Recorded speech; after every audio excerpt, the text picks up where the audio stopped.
गुप्त वंश की शुरुआत लगभग 240 एडी में श्री गुप्त से हुई, जिनके बाद घटोत्कच ने 319 एडी तक शासन किया। गुप्त साम्राज्य का वास्तविक उदय 319 एडी में चंद्रगुप्त प्रथम के सिंहासन पर बैठने से हुआ, जिन्होंने एक सशक्त केंद्रीय शासन की स्थापना की। 335 से 375 एडी के बीच समुद्रगुप्त के शासनकाल में साम्राज्य का तीव्र विस्तार हुआ और वे भारत के महानतम विजेताओं में गिने गए।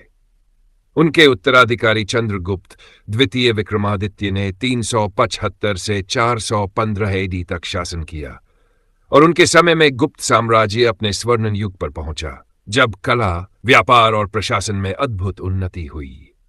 415 एडी के बाद साम्राज्य धीरे धीरे कमजोर होने लगा। 415 से 456 एडी तक शासन करने वाले कुमारगुप्त प्रथम को आंतरिक विद्रोहों और हून आक्रमणों की बढ़ती चुनौती का सामना करना पड़ा। उनके बाद 455 से 467 एडी तक शासन करने वाले स्कंदगुप्त ने हूनों को पराजित कर साम्राज्य को कुछ समय के लिए बचा लिया, लेकिन लगातार युद्धों से राजकोष खाली हो गया और केंद्रीय शक्ति कमजोर पड़ गई। स्कंदगुप्त की मृत्यु के बाद गुप्त साम्राज्य कमजोर शासकों के हाथों में चला गया।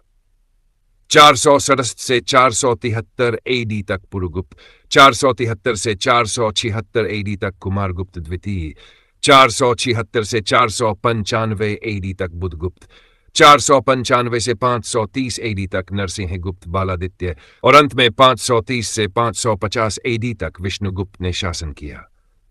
इस काल में प्रांत स्वतंत्र होने लगे, राजस्व घट गया, व्यापार ठप हो गया और बार बार हुए हून आक्रमणों ने नगरों और कृषि को भारी क्षति पहुंचाई।